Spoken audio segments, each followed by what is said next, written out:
E aí pessoal, tudo bem? Aqui é o Rony, professor de Física. Neste vídeo, vamos estudar o termômetro de gás a volume constante. No vídeo anterior, vimos como calibrar o termômetro de mercúrio na escala Celsius utilizando o ponto de gelo e o ponto de vapor. Vimos também que, para um pequeno intervalo de temperatura, a relação entre a temperatura e a propriedade termométrica correspondente é com boa aproximação linear. Nesse momento do nosso estudo, você pode estar se fazendo a seguinte pergunta: será que é possível encontrar uma escala absoluta de temperatura? Ou seja, uma escala que não esteja associada às propriedades específicas de uma particular substância? A resposta é que podemos, e para caminhar nesse sentido, convém utilizar um gás como substância termométrica.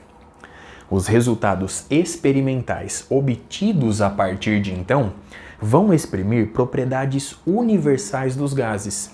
Futuramente, veremos que a escala de temperatura assim definida, assim construída, representa de fato uma escala absoluta. Vamos agora abordar o termômetro de gás a volume constante. Ele é constituído por um bulbo, um tubo capilar e um tubo flexível. O gás ocupa o bulbo e o tubo capilar, enquanto que o mercúrio ocupa o tubo flexível. O tubo flexível se faz necessário para que eu possa ajustá-lo de forma a manter o volume do gás sempre constante. Vamos agora calibrar nosso termômetro. Primeiro, eu vou submeter o bulbo ao ponto de gelo. Através do tubo flexível, eu consigo manter o volume do gás constante e, consequentemente, medir o desnível a gazinho correspondente. Através dessa expressão, eu tenho condições de calcular a pressão do gás no ponto de gelo. Essa expressão nos diz que a pressão do gás é igual à pressão atmosférica local, pois o tubo flexível está aberto à atmosfera, mais a massa específica do mercúrio, vezes o módulo da aceleração da gravidade local, vezes o desnível a gazinho. Esse procedimento é repetido agora para o ponto de vapor, ou seja, eu vou submeter o bulbo ao ponto de vapor. Através do tubo flexível, eu consigo manter o volume do gás constante e, consequentemente, eu tenho condições de medir o novo desnível a gazinho. E, mais uma vez, através dessa expressão, eu tenho condições de medir a pressão do gás no ponto de vapor. Pronto, nosso termômetro está calibrado. No entanto, a dependência do gás continua existindo, ou seja, a dependência da substância termométrica continua existindo. Pois, se eu mudar a natureza do gás ou simplesmente a quantidade de gás presente no bulbo, eu afeto completamente a calibração feita anteriormente, pois essas mudanças modificam o valor da pressão do gás no ponto de gelo e no ponto de vapor. Felizmente, essas duas dependências são eliminadas à medida que o gás vai se tornando rarefeito no bulbo, ou seja, à medida que a sua massa diminui. Construindo um gráfico da pressão do gás no ponto de vapor sobre a pressão do gás no ponto de gelo, mantendo o volume do gás constante, em função da pressão no ponto de gelo, vemos que, à medida que a massa do gás diminui e, consequentemente, a pressão no ponto de gelo, vemos que os pontos experimentais para cada gás caem sobre uma reta. Agora, gases diferentes terão retas diferentes. No entanto, ao extrapolarmos essas retas no limite em que a pressão no ponto de gelo tende a zero, ou seja, na situação em que o gás se encontra extremamente rarefeito, essas retas acabam convergindo para um mesmo ponto do eixo vertical. Um ponto no qual essa razão vale 1,3661. Logo, eu posso escrever que o limite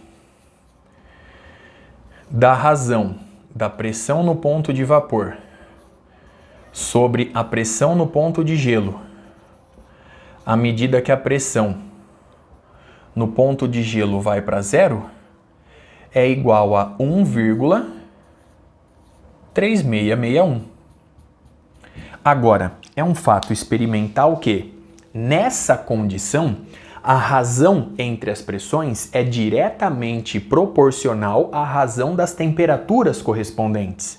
Portanto, eu posso escrever que 1,3661 é igual à razão da temperatura do gás no ponto de vapor sobre a temperatura do gás no ponto de gelo. Impondo agora a condição de que a temperatura no ponto de vapor menos a temperatura no ponto de gelo é igual a 100 Kelvin, resolvendo esse sistema, você vai encontrar que a temperatura no ponto de gelo é igual a 273,15 Kelvin, enquanto a temperatura no ponto de vapor é igual a 373,15 Kelvin.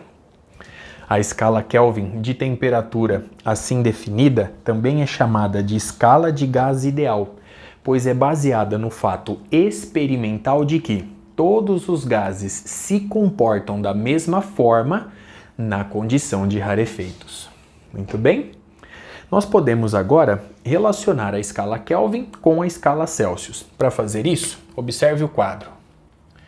Eu vou colocar aqui os valores correspondentes. Na escala Celsius, nós temos no ponto de gelo 0 graus Celsius. Na escala Kelvin, 273,15. Observe que a escala Kelvin não recebe a palavra grau.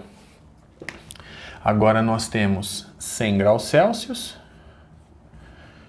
e o valor correspondente no ponto de vapor, 373,15 Kelvin. Aqui eu vou inserir a variável Tc, temperatura na escala Celsius, e aqui a variável Tk, temperatura na escala Kelvin. Para relacionar essas duas temperaturas, adote o mesmo procedimento dos dois lados. Eu vou fazer a variável menos zero, e portanto Tc, sobre 100 menos zero, logo 100. E isso é igual a variável Tk menos 273,15 sobre 373,15 menos 273,15, ou seja, 100. Simplificando o número 100 e isolando o Tk, você encontra que a temperatura na escala Kelvin é igual à temperatura na escala Celsius mais 273,15. Muito bem. Observe que 27 graus Celsius é igual a aproximadamente 300 Kelvin. Enfim, você pode agora medir a temperatura de um sistema qualquer que se encontra em equilíbrio térmico com o gás no interior do bulbo, utilizando o termômetro de gás a volume constante, a partir dessa expressão. Agora, TV se transforma simplesmente na temperatura T que eu quero medir e a pressão PV correspondente se transforma na pressão P. Logo, a temperatura desse sistema, eu reforço, em equilíbrio térmico com o gás no bulbo do termômetro de gás a volume constante, é igual a TG, cujo valor aqui se encontra, que multiplica o limite fazendo a pressão no ponto de gelo tender a zero, da seguinte razão: P sobre a pressão no ponto de gelo. No entanto, ao invés de utilizarmos o ponto de gelo como ponto fixo padrão, é utilizado o ponto triplo da água, situação em que o vapor de água coexiste em equilíbrio térmico com a água líquida e gelo. Neste ponto fixo, a temperatura do ponto triplo é igual a 0,01 graus Celsius, o que corresponde a 273,16 Kelvin. Nesta situação, essa expressão é reescrita da seguinte forma: T é igual à temperatura do ponto triplo, que multiplica o limite para a pressão do ponto triplo tendendo a zero, da razão P sobre a pressão no ponto triplo. Nessa expressão, PTR representa a pressão exercida pelo gás quando em equilíbrio térmico com a água no ponto triplo.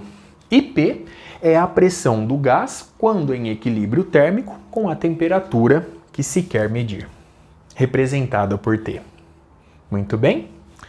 Observe no quadro uma última vez toda a análise realizada, a expressão obtida. Com isso, eu encerro este vídeo. Até a próxima.